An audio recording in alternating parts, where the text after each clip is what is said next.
नमस्कार। महाभारत के युद्ध के बाद की ये घटना है।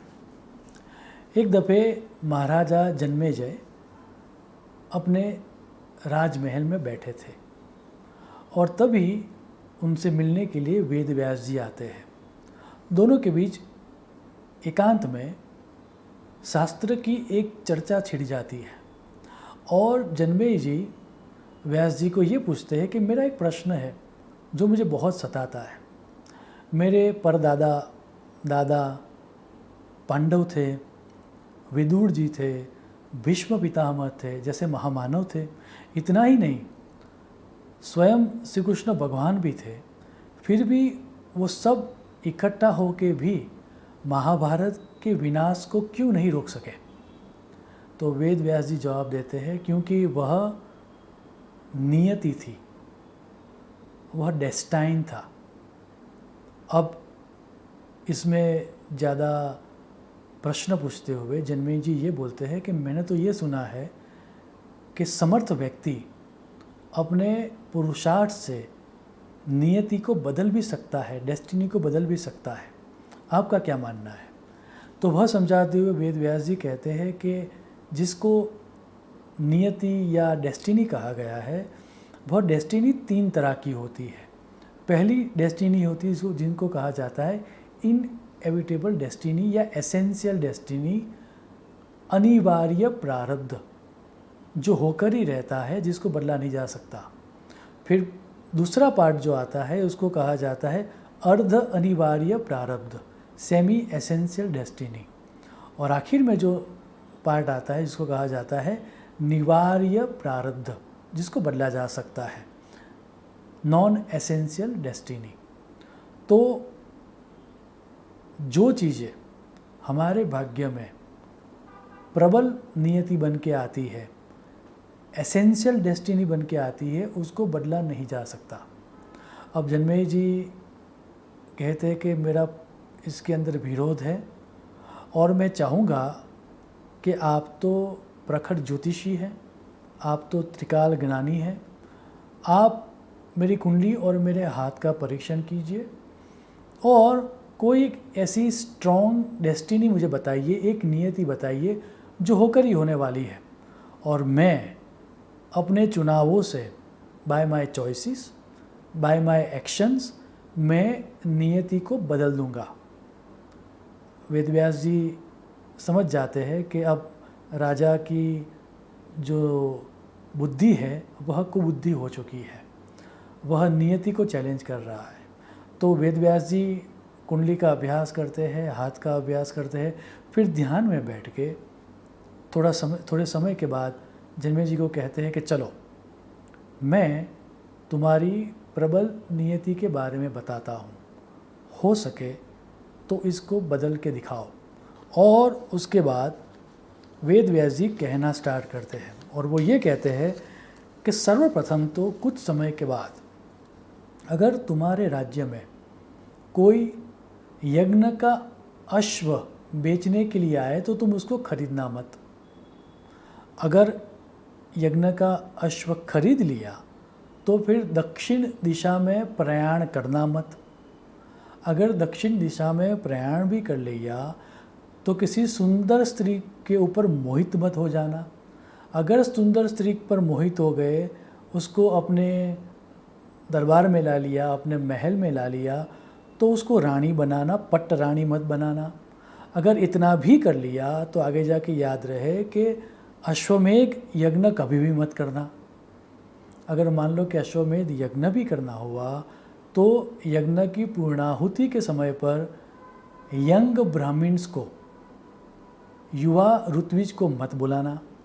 अगर युवा ऋत्विज को बुला भी दो तो अगर उनका कोई अपराध हो जाए तो उनको मारने का संकल्प मत करना। अगर संकल्प भी कर लो तो उनको मारना मत। अगर मारोगे तो तुम्हारे शरीर के ऊपर 18 जगह पर कोढ़, कुष्ठ रोग निकलेगा। चलो इतना ही नहीं, मैं आगे जाके ये भी बता देता हूँ कि वो कुष्ठ रोग का निवारण क्या है। अगर 18 जगह पर कुष्ठ रोग निकल भी जाए तो उसके निवारण के लिए तुम महाभारत के 18 जो पर्व है वह सुनना किसी विद्वान वक्ता के द्वारा श्रोत्रिय और ब्रह्मनिष्ठ गुरु के सामने बैठकर 18 पर्वों का महाभारत का श्रवण करना। अब याद ये रहे कि वहाँ पर जो भी कहा जाए वह श्रद्धा से सुनना और उसकी मजाक मत उड़ाना या उसमें संदेह मत करना, क्योंकि अगर वो आपने किया तो वह भाग का जो कुष्ठ है वो रह जाएगा और उसी से आपकी मृत्यु होगी। अब ये आपकी नियति है, चेंज कर सको तो करके दिखाओ, ऐसा कहकर वेद व्यास जी निकल जाते हैं। अब कुछ समय तो निकल जाता है, इस बात का स्मरण जन्मेजय को सदैव रहता है कि मुझे ये नहीं करना है। लेकिन अब आगे की इंटरेस्टिंग घटना आप सुनिए। थोड़े समय के बाद ही जन्मेजय की राजधानी में कोई अश्वमेध के यज्ञ का घोड़ा बेचने आता है। अब राजा के अलावा उस यज्ञ का घोड़ा लेगा कौन? तो राजा पहले लेने में थोड़ा बहुत हिचकिचाते हैं, लेकिन फिर कहा जाता है कि राज्य की बदनामी हो जाएगी, आप ले लो, और वो पड़ा रहेगा। तो वो पड़ा रहता है। अब कुछ समय के बाद जो सैनिक थे वो ये बोलते हैं कि घोड़े को ट्रेन करना पड़ेगा, अदरवाइज़ कभी अगर ऐसी कोई परिस्थिति आ गई जब हमें यज्ञ करना हुआ तो फिर वो घोड़ा चलने के लायक भी नहीं रहेगा, सवारी तो करनी ही पड़ेगी, उसको ट्रेन तो करना ही पड़ेगा। तो अब जन्मेजय एक दिन घोड़े को लेकर उत्तर दिशा में जाता है। अब मृगया करते करते कब घोड़ा जंगल में दक्षिण दिशा की ओर चला जाता है उसका स्मरण भी उसको नहीं रहता। वो दक्षिण दिशा में आगे जाते जाते एक सुंदर स्त्री को देखता है। अब वो इतना मोहित हो जाता है उसकी सुंदरता के प्रति कि वह ऐसा प्रस्ताव रखता है कि आप मेरी रानी बनिए। तो वो स्त्री कहती है कि रानी बनने में तो मुझे कोई रस है ही नहीं, अगर पट रानी बनाओ तो सोचे। अब जन्मेजय कहता है कि चलो कोई बात नहीं, आखिर में मुझे क्या नहीं करना है वो मुझे याद रखना है। तो उस स्त्री को लेकर आता है, उसको पटरानी भी बनाता है। अब कुछ समय के बाद ये होता है कि राज्य में अकाल होता है और उस अकाल के निवारण के लिए राज ज्योतिषी के द्वारा एक मुहूर्त निकाला जाता है और ये कहा जाता है कि अभी के अभी ही हमें अश्वमेध यज्ञ करना पड़ेगा, अदरवाइज़ बहुत बड़ी शास्त्रीय दुर्घटनाएं होगी और प्रजा का कल्याण नहीं होगा। तो उनका फोर्स सुन के, उनकी बातों को सुन के राजा अश्वमेध यज्ञ का आयोजन करता है। अब जब यज्ञ की पूर्णाहुति होती है उस दिन वृद्ध ब्राह्मणों को लाने के लिए भेजा जाता है। अब जो लेने गए थे उनको, क्योंकि किसी और राज्य में बहुत बड़ा आयोजन चल रहा था, तो जब वो लेने गए वृद्ध ब्राह्मण को तो घर पर कोई ब्राह्मण थे ही नहीं, सब यंग छोटे छोटे बच्चे थे। तब उन्होंने बोला कि ये मुहूर्त को तो मुझे संभालना ही पड़ेगा, चलो जो भी है ब्राह्मण तो ब्राह्मण ही है। तो वह युवा ब्राह्मणों को लेकर आ जाते हैं। अब यज्ञ की जो पूरी के पूरी विधान था, उस विधान में कुछ चीज़ें होती थी जो पट रानी को करनी होती थी। तो उस रानी का वर्तन देख के, उसकी भाव अंगिमाओं को देखकर वो जो युवा ब्राह्मण थे उन सबको हंसी आ जाती है। अब ये रानी को बहुत आपत्ति होती है उसमें, राजा भी ये देखता है। राजा के मन में क्रोध उत्पन्न होता है, उसको लगता है कि शायद वो मुझे याद नहीं होता तो मैं इन सबको मार लेता, लेकिन क्या करे, कुछ नहीं कर सकते क्योंकि ये तो नहीं करना है, वेद व्यास जी ने बताया था। अब चीज़ें और थोड़ी आगे बढ़ती है, यज्ञ थोड़ा और आगे बढ़ता है। बार बार रानी को देखकर इन लोगों को हंसी आती रहती है। तो एक क्षण आती है जब राजा को अपने ऊपर कंट्रोल नहीं रहता और वो सभी ब्राह्मणों की हत्या कर लेता है। 18 जगह पर उसके शरीर के ऊपर कोढ़ होता है, कुष्ठ रोग होता है। अब जैसा कि उसको पता था कि इसका निवारण क्या है, तो वह निवारण करने के लिए वैशंपायन जी के पास जाता है और महाभारत का श्रवण करना स्टार्ट करता है। जैसे जैसे पर्व आगे बढ़ता रहता है उसके शरीर में जो कुष्ठ रोग था वह अपने आप जाता रहता है। अब महाभारत के युद्ध की बात आती है और वहाँ पर ये बात आती है, वैशंपायन जी ये कहते हैं कि कौरव सेना के कुछ हाथियों को, भीमसेन में इतनी ताकत थी कि कौरव सेना के कुछ हाथियों को उठा के उन्होंने ऊपर आकाश में फेंक दिया और वो इतने ऊपर चले गए कि पृथ्वी के बाहर निकल गए और आज भी वो अवकाश में घूम रहे हैं।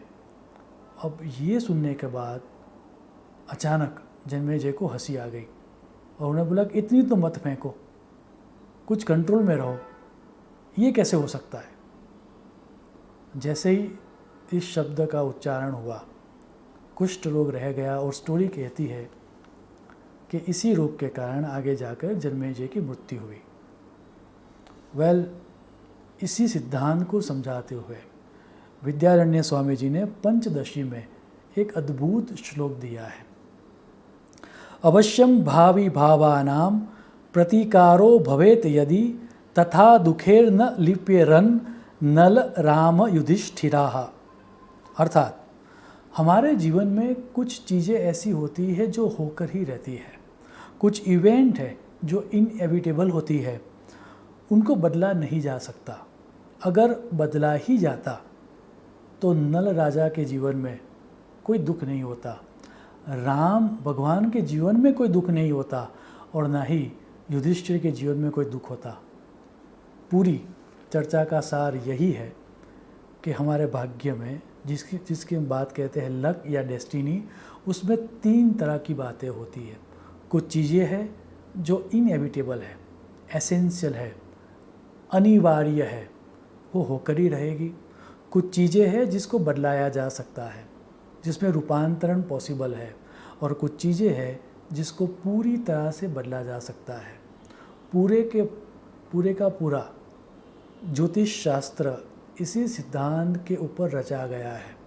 एक अच्छे ज्योतिषी को यही समझना होता है कि जो जातक जिसकी कुंडली का वह अभ्यास कर रहा है, उसके जीवन में ऐसी कौन सी घटना है जो होकर ही रहेगी, तो उसको बदलना नहीं है, उसका स्वीकार करना है। कैसी चीज़ें हैं जो अर्ध अनिवार्य है, जिसको मंत्र जाप के द्वारा, नंग के द्वारा या फिर दान के द्वारा बदला जा सकता है, तो वो कीजिए। और कैसी घटनाएं ऐसी है लाइफ की जिसको पुरुषार्थ के द्वारा पूरी तरह से बदला जा सकता है, क्योंकि वो व्यक्ति के हाथ में है। ऐसे तीनों प्रारब्ध का अभ्यास करने के बाद एक अच्छे ज्योतिषी को फलादेश करना चाहिए। वैसा फलादेश करने से ही जातक के जीवन में सुख, शांति और समृद्धि की प्राप्ति हो सकती है। शुभम भवतु। प्रणाम।